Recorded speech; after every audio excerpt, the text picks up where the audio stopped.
사도행전 강해가 어느덧 종반부로 들어섰습니다. 제가 이 사도행전 강해를 하면서 성도들과 함께 나누었던 것이 기독교가 무엇인지, 또 기독교의 본질이 무엇인지, 또 그리스도인들은 어떻게 살아야 하는지를 사도행전을 통하여 확인할 수 있습니다. 제가 사도행전을 하면서 며칠 전에 좀 이런 용어를 좀 써보았습니다. 지치고 허무한 인생이 사도행전에 나타난 예수 그리스도를 만나면서 깊고 충만한 인생으로 바뀌게 하여 주시옵소서. 저 이 단어 생각하느라고 애 많이 썼습니다. 우리 다시 한번, 지치고 허무한 인생이 사도행전에 나타난 복음과 예수님 때문에 깊고 충만한 삶이 되기를 바랍니다.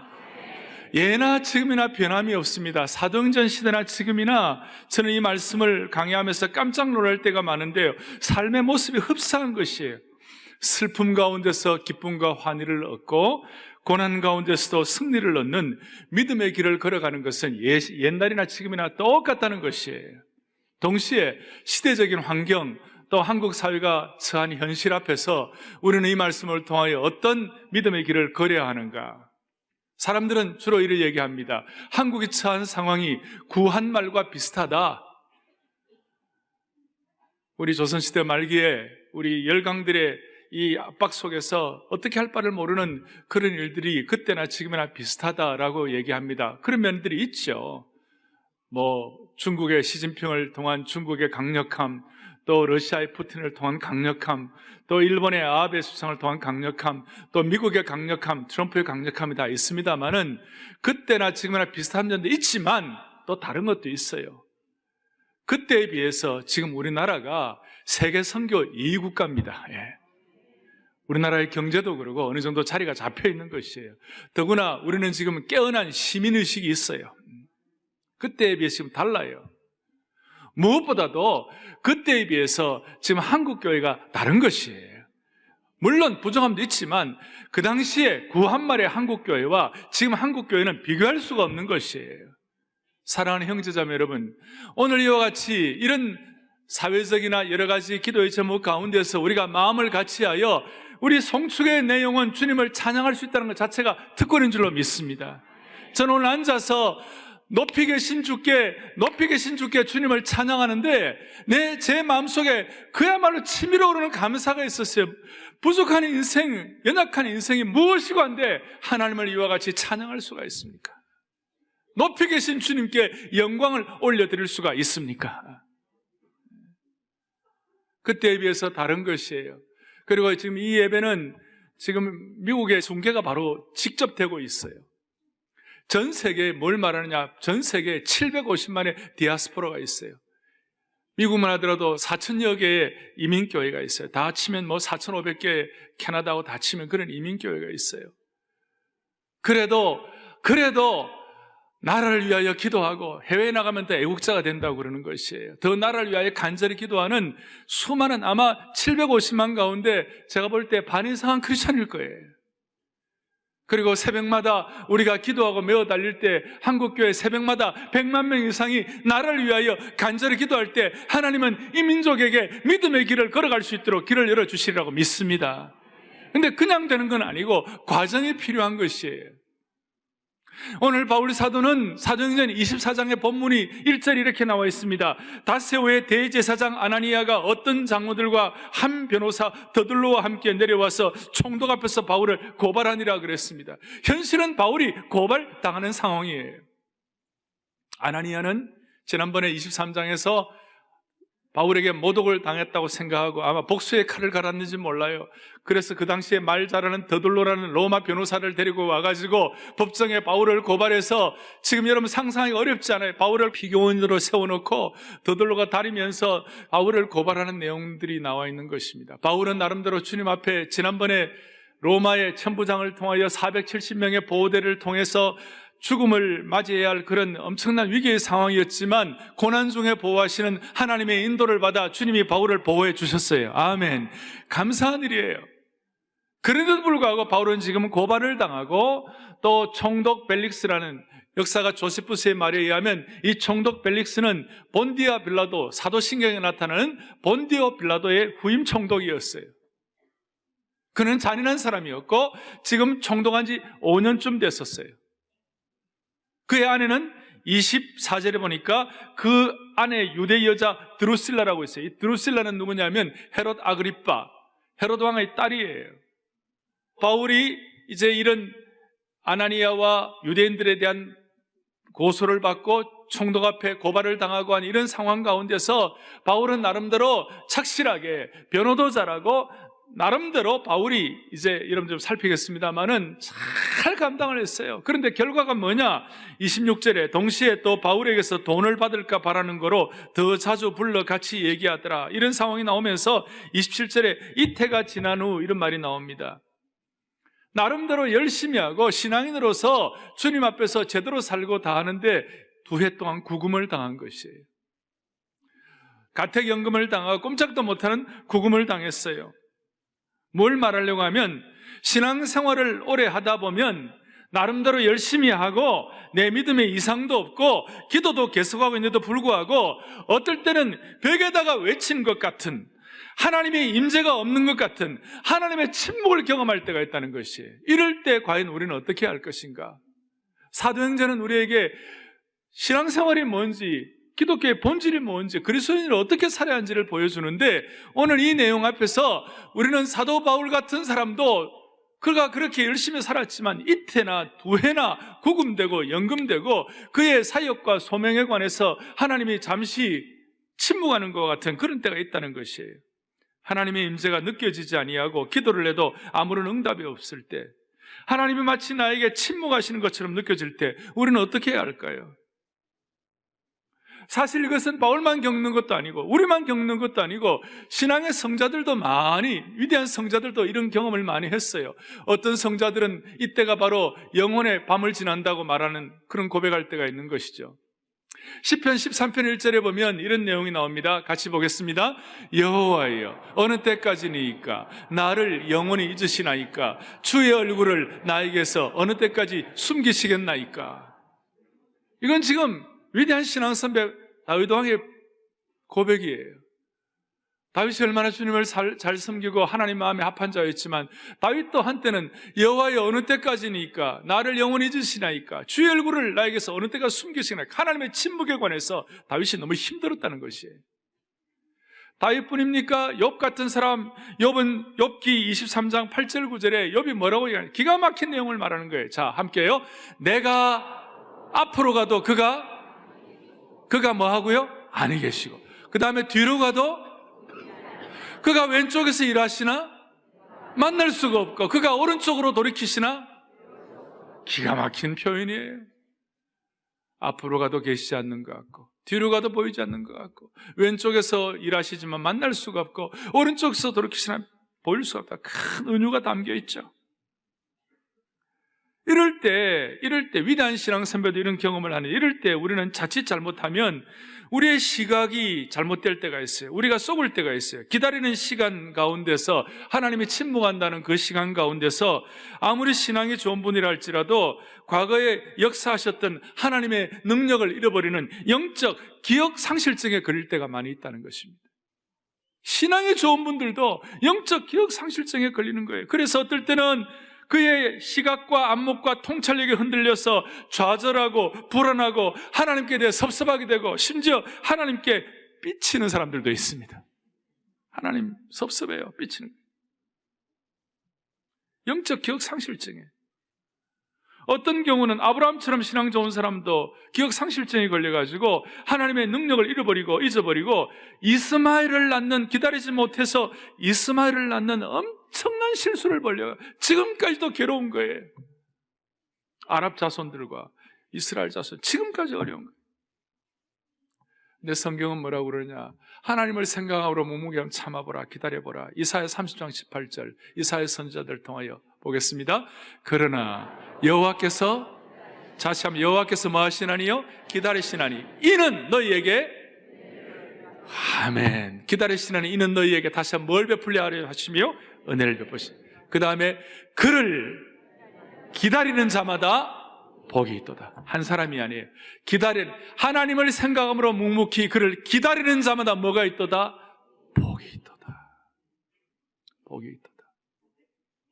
오늘 이 하나님이 기다림을 통하여 주시는 베푸시는 은혜, 복이 우리 가운데 충만하기를 원합니다.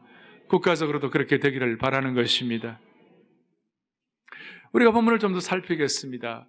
바울은 아까 말한 대로 1절에 아나니아와 장로들과 또 더둘로 변호사라는 그 사람을 통해서 총독 앞에 고발을 당해서, 고발당한 이유가 뭐냐?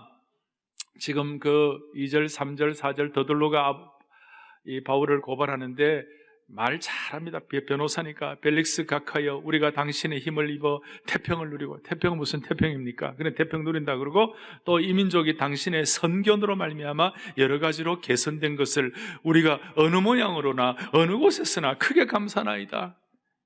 옛날이나 지금이나 똑같죠? 우아한 아부성 있는 발언이에요. 그러니까 총독이 약간 짜증이 났어요. 이런 말 하도 많이 들었으니까. 그러니까 제가닥 4절에 당신을 더 괴롭게 아니하리하여 대강 빨리 말하겠습니다. 똑같아요. 그러면서 5절부터 9절까지 바울에 대해서 세 가지 고발하는 거예요. 첫째는 우리가 보니 이 사람은 전염병 같은 자라. 이 사람은 전염병 같은 자라. 천하를 어지럽게 하는 자다. 첫째 제목, 전염병 같은 자요. 그는 전염병 같은 자요. 천하를 어지럽고 소욕케 하는 자이다. 그 다음에 두 번째 고소는 뭐냐면 나사렛 이단의 우두머리다 그랬어요. 세 번째 고소 제목은 그가 또 성전을 더럽게 한다. 기가 막힌 고발을 하고 있습니다. 사실은 다 맞지 않는 말이에요. 그런데 이 내용을 가지고 총독 벨릭스의 마음을 격동하게 해서, 자, 로마 제국의 총독이 가장 꺼리는 것은 그가 통치하는 지역에서 소란이 일어나고 소요가 일어나고 어지러워진 거예요. 그걸 싫어하는 것이죠. 또 이단이다. 또 나사렛 예수라는, 나사렛은 경멸조를 담아가지고 이와 같이 고발을 하는 것이고, 그 다음에 성전을 더럽게 했다.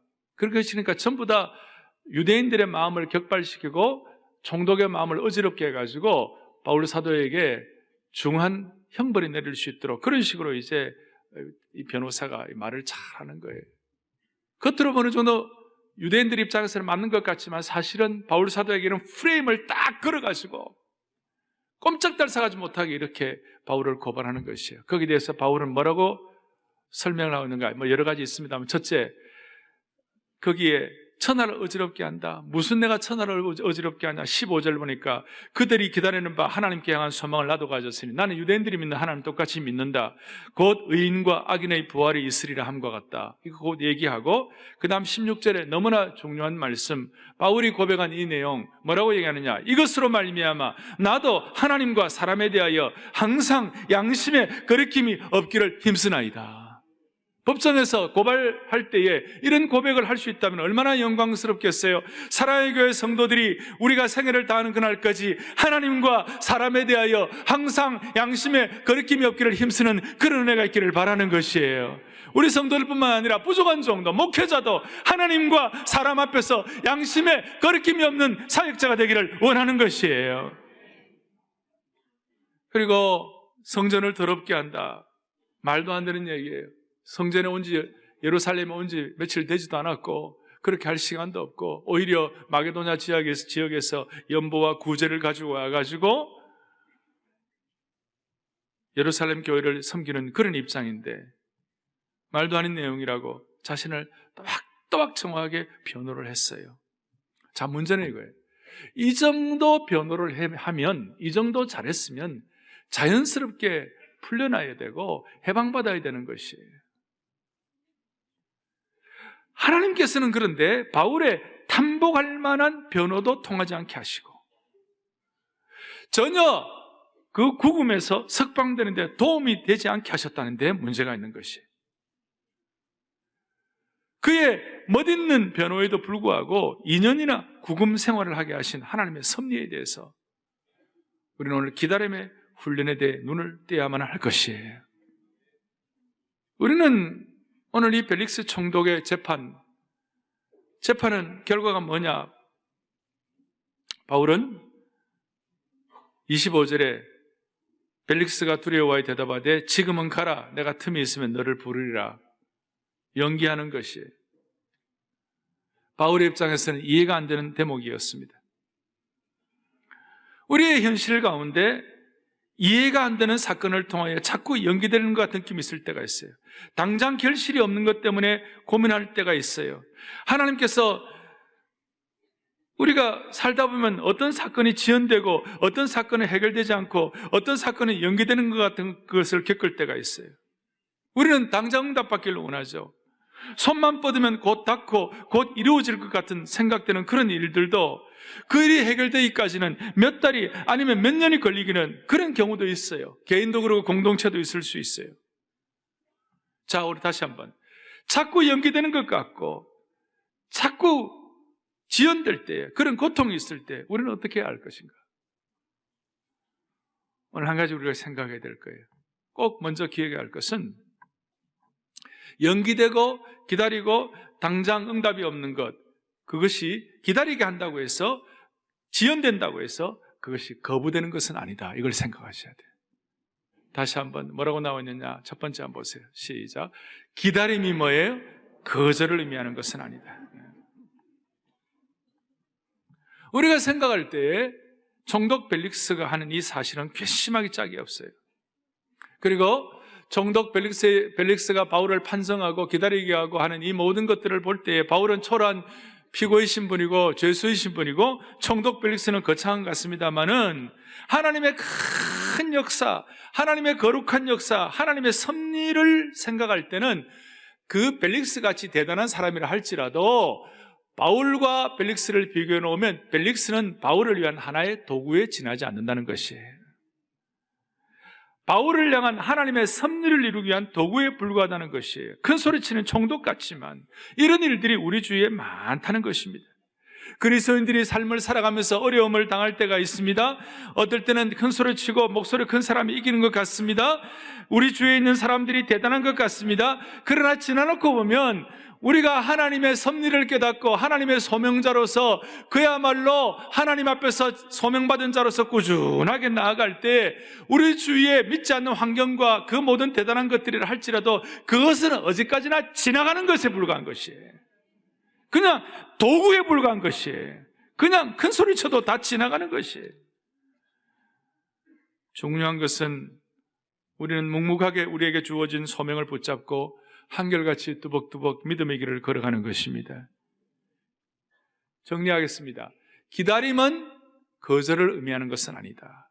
오히려 이 기다리는 시간에 우리는 복음을 선명하게 깨달을 수 있는 시간이 될 수가 있는 것이에요. 자, 바울이 뭐라고 얘기하느냐? 이 기다리는 시간에 특별히 변호하면서 벨릭스의 앞에서 뭐라고 얘기하냐? 25절에 바울이 의와 절제와 장차 오는 심판을 강론하니 벨릭스가 두려워하여 대답하되 지금은 가라. 내가 틈이 있으면 너를 부르리라 그랬어요. 바울이 왜 의와 절제와 장차 오는 심판을 강론했습니까? 24절 뒤에 보니까 총독 벨릭스와 그의 아내 드루실라가 함께 와서 바울을 불러 그리스도 예수 믿는 도를 듣거늘 해방을 시켜주지 아니하고 구금을 풀어주지는 아니하고 대신 예수님의 도를 듣기를 원했어요. 그 순간 예수 그리스도의 도가 기독교의 본질이 무엇인지, 신앙의 본질이 무엇인지에 대해서 바울이 선명하게 선포하는데, 복음을 선명하게 선포하는데 세 가지. 첫째, 의, 또 절제, 그리고 심판. 우리는 기다리는 기간 동안에 하나님의 의와 절제와 하나님의 심판을 깨달을 수가 있습니다. 이것이 복음의 선명함입니다. 의라는 것은 사람의 의가 아니라 하나님의 의인 것이에요. 하나님의 의. 그런데 오늘 이 세대는 자기 의가 충만하죠. 하나님의 의가 아니죠. 따라서 하나님의 의, 예수 그리스도가 하나님의 의인데 아마 벨릭스에 대해서 예수 그리스도를 통한 십자가를 얘기하면서 죄를 얘기했을 거예요. 하나님의 의는 죄값을, 죄의 형벌을 받아야만 되는 것인데 예수 그리스도 십자가를 통하여 그 죄의 형벌의 문제가 해결될 수 있다고 그 하나님의 의를 얘기하면서 오늘날 이 세상이 이렇게 어려운 이유가 하나님의 의를 저버린 것 때문이다. 폭력이다, 또 뭐 증오다, 환경이 오염된다, 그리고 전쟁이 일어난다, 이 시대에 불평등이다 하는 것도 결국은 다 하나님의 의가 나타나지 않기 때문에 생기는 것이다. 그렇게 한번 설명했을 거예요.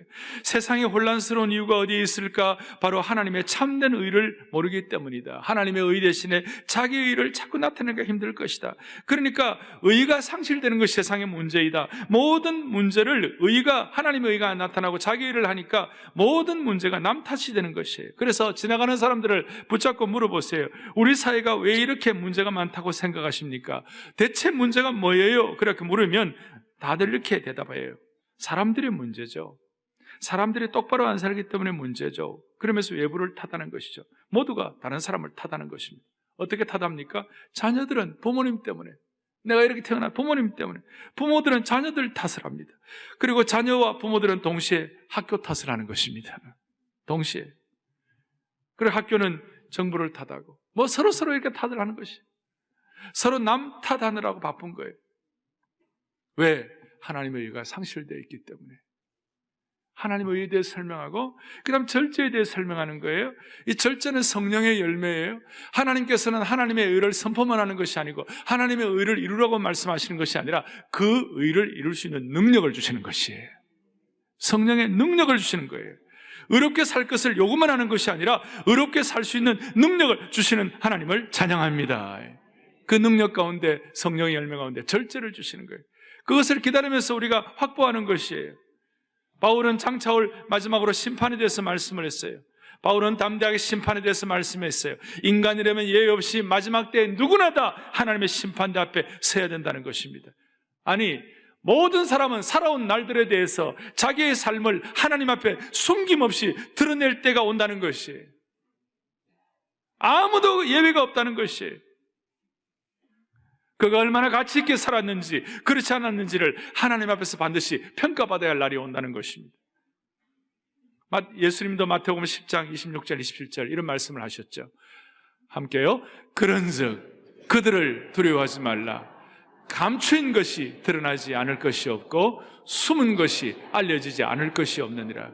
어떻게 보면 이것은 심판의 때 이렇게 역사가 일어날 것이에요. 감추인 것이 드러나지 않을 것이 없다. 귓속말로 듣는 모든 것들이 집 위에서 다 선포되는 날이 올 것이다. 다 드러난다는 것이, 우리의 말과 행위가 다 드러난다는 것이. 자, 이런 제안을 좀 하고 싶어요. 아니, 이런 제안을 한다면 여러분들이 어떻게 생각할지 모르시겠어요. 여러분 만약에 이번 한 주간 동안 여러분들이 생각했던 모든 것들을, 생각을 CCTV에 다 찍는다고 하십시다. 그리고 다 찍고 난 다음에 이번 주일날 주일 예배 때 영상으로 다 보여주겠습니다. 여러분 오늘 예배에 참석한 모든 분들이 지난 한 주간 동안 행동 말고 생각했던 것들을 전부 다 CCTV에 다 찍어가지고 모든 분들, 들어오는 분들, 여기 있는 분들도 저기 있는 분들도 앞뒤 좌우사 전부 다 생각을 전부 이 멋진 영상으로 다 보여준다 그러면 여기 예배 오실 분 계시겠어요? 자신 있게 오실 분 계시겠어요? 그것이 하나님의 심판이라는 것이. 이 말을 듣는 순간 벨릭스 총독이 벌벌벌벌 떨었어요. 이 사람은 노예 출신 총독에 잔인하기 짝이 없었어요. 그가 가진 권력을 위해서 못한 일이 없었어요. 하나님의 심판에 대해서 말하니까 벌벌벌벌 떨었어요. 25절 벨릭스가 두려워하여 대답하되 심히 떨었어요. 충격에 빠졌어요. 그래서 어떻게 한번 해볼까 하는 이런 마음도 있었겠지요. 아마 제가 너무 안타깝게 생각하는 것은 전 세계에서 바울에게 말씀으로 양육받을 수 있는 유일한 사람 중에 하나가 벨릭스인데 그 기회를 놓쳐버린 것이 벌벌 떨었어요. 그러면서 양육받고 하나님의 말씀에 또 복음의 신비, 능력, 의와 절제와 심판에 대해서 양육받을 수 있는 기회를 놓쳤는데 그 이유가 뭐냐? 26절에 동시에 또 바울에게서 돈을 받을까 바라는 거로 더 자주 불러 같이 얘기하더라. 하나님의 예수님의 도에 대해서 듣고 싶어가지고 의와 심판과 절제에 대해서 들었지만 여기에 또 돈을 받고 싶었어요. 참 기가 막힌 내용이죠. 두 가지 마음이에요. 기독교 신앙에 대해서 듣고 싶었지만 또 하나는 뇌물을 원했어요. 하나님과 물질을 동일선상에서 두었어요. 그것 때문에 중요한 걸 보지 못하는 거예요. 벨릭스가 비록 진리에 대한 호기심이 있었을지라도 현실적인 욕망 앞에서, 현실적인 욕망 때문에 맥을 못 추었어요.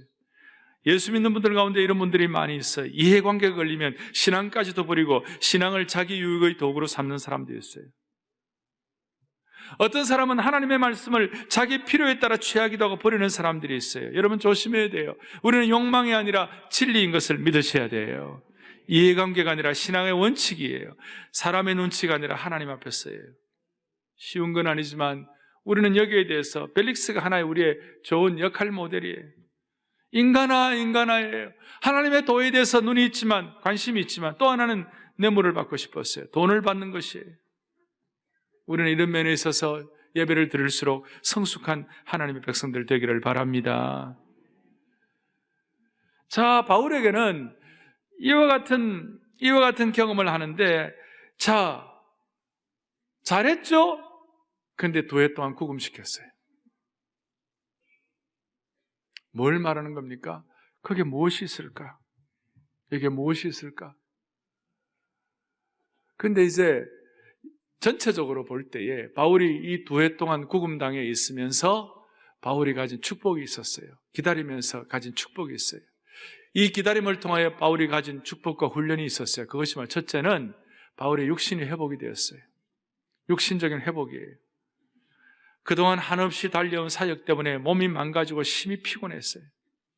또 앞으로 로마를 향해서 가서 로마에 가서 복음을 전하고 로마에 가서 감당해야 할 그 사역의 몫을 생각하면 충전이 필요한 것이었어요. 하나님께서 로마로 가기 직전에 2해 동안 딱 준비시켰어요. 두 번째로는 사역의 점검과 새로운 계획을 냈어요. 지나온 사역을 돌아보면서 점검할 수 있는 시간이었어요. 동시에 앞으로 달려갈 사역을 계획하게 되었어요. 무작정 뛰다가 절벽에서 떨어질 불상사를 미리 미연에 방지할 수가 있었습니다. 동시에 바울은 소통의 시간을 가질 수 있어요. 편지도 쓰기도 하고 기도도 하기도 하고 두고 온 교회들과 함께 소통하는 시간을 가졌어요. 이 바울의 이 구금 기간은 나중에 로마 감옥이라든지 빌립보 감옥의 지하 감옥에 있는 것처럼 그렇게 강력하게 압박받는 감옥은 아니었고 가택연금 같은 수준이었어요. 이때는. 그러니까 소통도 하고 편지도 쓰고 그렇게 하는 시간이었어요. 저는 우리 사랑의 교회 교우들이 이런 기다림을 통하여 하나님이 주시는 선명한 복음의 능력을 회복하기를 바랍니다. 동시에 여러분 좀 자신을 돌아보고 평가하고 준비하는 그런 시간이 되었으면 좋겠어요. 바울은 이때의 준비 때문에 나중에 옥중서신을 쓸 수 있는 기초를 마련할 수가 있었어요.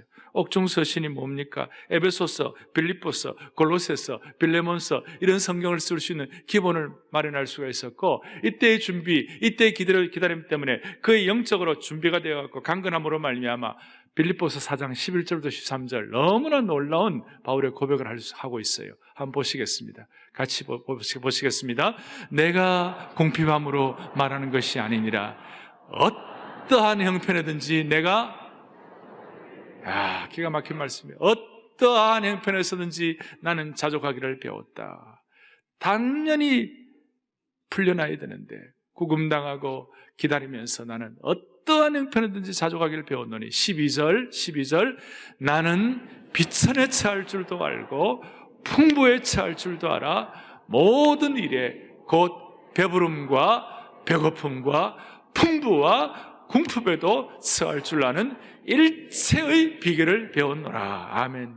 2000년 전의 수사, 2000년 전의 단어 사용 놀랍지 않습니까? 성령의 감동으로 기록한 것이 너무 귀한 것이지만 하여튼 바울의 저 배부름과 배고픔과 풍부와 궁핍과 이 대조를 쓰면서 일체의 비결이란 것은 기다리면서 아주 깊이 있는 사색을 하지 않으면 저런 내용이 나오기가 쉽지가 않았을 것이에요.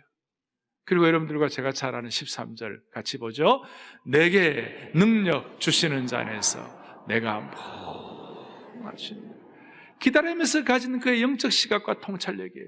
이거는 지금 예수 안 믿는 사람들도 많이 써가지고 저 본래의 의미가 많이 희석되고 있습니다만은 사실은 바울이 기다리면서 그가 가진 어떤 하나님 안에서의 복음의 선명함과 하나님의 심정을 깨달으면서 바울이 결과적으로 내게 능력 주시는 자 안에서 내가 모든 것을 할 수 있느니라.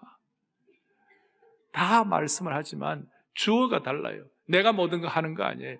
내게 능력 주시는 자 안에서 기다리면서 하나님과의 관계, 하나님의 주권, 주님이 내 인생의 주어 되심에 대해서 더 선명하게, 더 실제적으로 깨닫고 확인할 때에 저런 고백을 할 수가 있는 것입니다. 할렐루야. 다시 한번 우리 온 성도들, 능력 주시는 자 안에서 내가 모든 것을 할 수가 있느니라. 이거는 적극적 사고방식도 아니고, 이거는 무슨 긍정적인 것도 아니고, 이것은 기다리면서 바울이 풍부에 처할 줄도 알고 배고픈 데 처할 줄도 알고 일체의 비결을 배운 그의 영적 시각과 통찰력 가운데서 나온 고백인 것을 믿으셔야 되는 것이에요. 인생의 새로운 주어 정렬이에요. 하나님을 전적으로 신뢰할 수 있는 자만이 기다릴 수 있다는 것을 아는 것이에요. 그래야 자기 인간의 방법을 쓰지 않는 것이에요. 여러분, 기다린 걸 통하여 이런 성숙이 있어요. 기다림은 포도를 으깨어 포도주로 숙성시키며 밀을 빻아 이웃의 허기를 채우는 빵으로 변화시키는 과정이라고 할 수 있습니다. 한마디로 향기 나는 인생, 이웃의 허기를 채우는 인생으로 바뀐다는 것입니다. 이것을 설명하면 기다림은 성도를 연단하여 좋은 신앙 성품으로 바꾸는 시간이라고 말할 수가 있는 것입니다. 예를 들어서 성도가 하나님을 기다릴 때 그것이 제대로 된 기다림이라면 성도는 이전보다 더 크게 귀를 열어서 주어 되시는 하나님의 음성에 귀를 기울이게 될 것입니다. 더 크게 눈을 떠서 하나님의 뜻을 찾아 말씀을 읽게 될 것입니다. 더 입술을 열어 하나님께 기도로, 찬양의 기도로 하나님께 나아가게 될 것입니다. 둔한 영혼이 주어 되신 하나님을 찾는 간절한 기다림을 통해서 영혼이 영적으로 예민해지면서 지금까지 내 뜻과 내 생각을 앞세웠던 것에서 하나님의 뜻과 하나님의 생각에 더 예민해짐으로 말미암아 이전에 없었던 영안이 열리고 이전에 없었던 영적인 생각과 영혼의 지평이 열려서 이전에 없었던 만 가지 감사를 주님 앞에 올려드릴 수가 있는 것입니다. 다시 한번 강조합니다. 사랑하는 형제자매 여러분, 이해가 안 가는 기다림의 시간 속에서 우리는 바울 사도처럼 이런 영안과 그 다음에 귀와 입을 열어 하나님의 뜻을 깨닫고 우리 모두가 다 회복되고 또 소통을 준비하고 자신을 평가할 수 있는 그런 시간들을 하나님 허락해 주시기를 바랍니다. 연말에 우리 많은 바쁘고 분주한 일도 많을 것이에요. 또 나라도 많이 혼란스럽습니다. 이럴 때 우리 너무 마음 분주하지 말고 흥청망청하지 말고 가족들끼리 시간을 가지면서 조용히 우리의 가족과 자신들을 평가할 수 있으면 좋겠어요. 그래서 여러분, 연말에 저 가족들과 함께 제천기도 동산이라도 내려가시기 바라요. 그래서 가족 수양회를 거기서 한번 해보세요. 남는 것은 가족밖에 없어요. 대답을 안 하시네요. 남는 것은 가족밖에 없어요. 육신의 가족과 영적인 가족밖에 없어요. 나머지는 다 허당이에요. 다. 그래서 여러분 너무 이렇게 거기에 너무 어디에 이렇게 너무 달리지 마세요. 남는 것은 가족밖에 없어요. 육신의 가족과 영적 가족밖에 없는 것이 기다리는 시간들을 통해 이런 데 눈을 여시기를 바랍니다. 이제 한 가지만 더 정리하겠어요. 기다린다고 해서 거절되는 것은 아니다. 그 시간 우리는 향기 나는 인생으로 우리의 성품을 가꿀 수 있다 이렇게 생각하시고, 두 번째로는 이거는 추가라 말할 수 있어요. 이거는 특별 은혜라고 말할 수 있어요. 그것은 뭐냐면 기다린다고 우리가 멍하게 있는 것이 아니에요. 기다림을 통한 중요한 교훈, 어쩌면 최고의 교훈은 뭐냐면 바로 지금이 결단의 시간이 될 수 있다는 것이에요. 기다린다고 해서 그냥 멍하니 있는 거 아니에요. 예수님에 관해서, 생명에 관해서는 기다리는 그 시간이 바로 곧 하고 결단할 수 있는 시간이 되는 것이에요. 무슨 말이냐면 25절에 바울이 의와 절제와 장차오는 심판을 강론할 때 벨릭스가 두려워하여 대답하되 지금은 가라, 내가 틈이 있으면 너를 부르리라. 저는 이 세상에서 가장 비극적인 말 중에 하나가 이거라고 생각해요. 지금은 가라, 내가 틈이 있으면 부르리라. 세상에 이런 비극적인 말이 어디 있어요? 의와 절제와 심판, 예수 그리스도와 복음에 관해서 설명할 때 그 순간 지금은 가라, 내 나중에 틈이 있으면 부르리라, 이것처럼 비참한 말이 어디 있어요? 이것과 대조가 되는 사도행전 16장에 빌립보 감옥의 간수는, 빌립보 감옥에 지진이 일어나고 감옥에 막 문이 열리고 이랬을 때 감옥의 간수가 어떻게 했죠? 선생님이요, 내가 어떻게 하면 구원을 얻을 수가 있습니까? 총독 벨릭스는, 권세자 벨릭스는 지금은 가라 얘기하지만 그 간수는, 선생님이요, 내가 어찌하여 구원을 얻을 수 있을까? 오히려 그 말이 더 간절한 말이고, 그것이 영광스럽고 그것이 가치 있는 말이고, 지금은 가라, 틈이 있으면 부르라는 이 말은 비극적인 말이에요. 겉으로 볼 때 총독이 대단한 것 같고 간수는 아무것도 아니지만 영적 세계에서는 간수가 총독을 이겨버린 것입니다. 지독한 말이 있죠. 여보의 아내는 하나님을 저주하고 죽어버리라. 그 아픈 말이고 지독한 말이에요. 그러나 그보다 더 지독한 말이 지금은 가라, 나중에 틈이 있으면 부르겠다. 그것이 더 지독한 말이에요. 우리가 기다리지만 복음에 관해서, 생명에 관해서, 복음의 능력에 관해서는 지금 곧 우리가 순종이 필요하다는 것이에요. 수많은 사람들이 내일 연기합니다. 내일 해보지, 내일 가야지. 알코올 중독자가 내일부터 술 안 마시겠다. 그 다음 도박 중독자가 내일부터 안 하겠다. 다이어트 실패자가 내일부터 하겠다. 우리가 기다리지만 다시요, 생명과 복음에 관해서는 지금 해야 된다는 것이에요. 마태복음 4장 20절을 보겠습니다. 뭐라고 나와 있습니까? 함께요. 그들이 곧 그물을 버려두고 예수를 따르니라. 그들이 어떻게 해요? 곧. 22절도요. 함께요. 그들이 곧 배와 아버지를 버려두고 예수를 따르니라. 반복하고 있어요. 우리가 기다리지만 생명과 복음에 관해서는 곧이에요. 특세할 때 배웠던 것처럼 1초, 2초, 3초 명사가 아니라 동사가 되어서 생명과 복음에 관해서는 주님 앞에 헌신하고 주님을 더 깊이 알아가는 데서는 지금 곧이 필요하다는 것이에요. 우리 민족을 위해서도 마찬가지. 우리가 기다려야 하고 나라를 위해서 다 기다려야 되지만 기도하는 일에 있어서는 곧이 필요한 것이에요. 나라를 살리는 생명에 관해서는 곧이 필요한 것이에요. 제가 나라가 이렇게 어려울 것이라고는, 이 정도 될 것이라고는 제가 예측하지는 않았습니다만, 그래도 마음에 큰 부담을 안고 지난 8월에 나라를 위한 기도를 선포하고 새로운 미래를 향한 새로운 토대가 형성되어야 된다, 그렇게 말씀 안에서 계속 지난 몇 달 동안 마음을 모아왔습니다. 우리가 뭘 해야 할까요? 한국교회는 앞으로 이 상황에서 뭘 어떻게 해야 할 것이에요? 지금 우리는 안전, 국가의 안전, 국가의 먹거리, 사회, 경제, 문화 아주 위기 가운데 있어요. 그럴 때 우리가 어떻게 해야 할까요? 우리는 순수 기도를 해야 할 줄로 믿습니다. 중요한 갈림길에서 한국교회는 역사의 고비마다 생명의 길을 열어왔어요. 그래서 이 순수한 기도를 통하여, 곧 하는 기도를 통하여, 이 기도를 통하여 영적인 새 질서를 만들어 나가야만 할 것이에요. 기도해야 할 때 우리가 기도해야 할 것입니다. 곧 해야 할 것입니다. 저는 그런 의미에서 어떤 기도를 할까? 오후 1시에 1분 정도라도 나라를 위하여 우리가 기도를 해야 하는데, 그러면서 제가 시편 23편을 가지고 묵상하다가 이렇게 한번 해보았어요. 시편 23편을 가지고 이렇게 한번 해보았어요. 시편 23편으로 올려드리는 대한민국을 위한 기도, 이것이 제 마음에 생겼어요.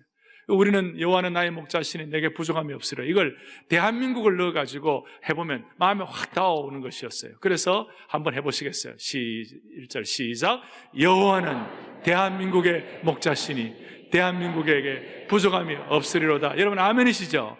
2절부터 계속 해봅시다. 2절. 그가 대한민국을 푸른 풀밭에 놓이시며 쉴만한 물가로 인도하시는도다. 계속. 대한민국을 소생시키시고 자기 이름을 위하여 의의 길로 인도하시는도다. 계속. 대한민국이 사망의 음침한 골짜기로 다닐지라도 해를 두려워하지 않을 것은 주께서 대한민국과 함께 하심이라. 주의 지팡이와 막대기가 대한민국을 안위하시나이다. 계속. 주께서 대한민국의 원수의 목전에서 대한민국에게 상을 차려주시고 기름을 대한민국에 부으셨으니 대한민국의 잔이 넘치나이다. 마지막 대한민국의 평생의 선하심과 인자하심이 반드시 대한민국을 따르느니 대한민국이 여호와의 집에 영원히 살리로다. 아멘. 이런 기도를 매일 1시에 시편 23편을 가지고 나라를 위한 기도를 할 때 하나님이 우리 민족을 불쌍히 여겨주시고 오히려 이런 과정을 통하여 우리 민족이 주님의 성품을 닮아갈 수 있도록 만들어 주실 것입니다. 김용기 장로님은 그 어려울 때 지금보다 훨씬 어려운 일제 식민지 치하에서도 조국이여 안심하라고 했습니다. 내 기도가 있으니까 조국이여 안심하라고 한 것입니다.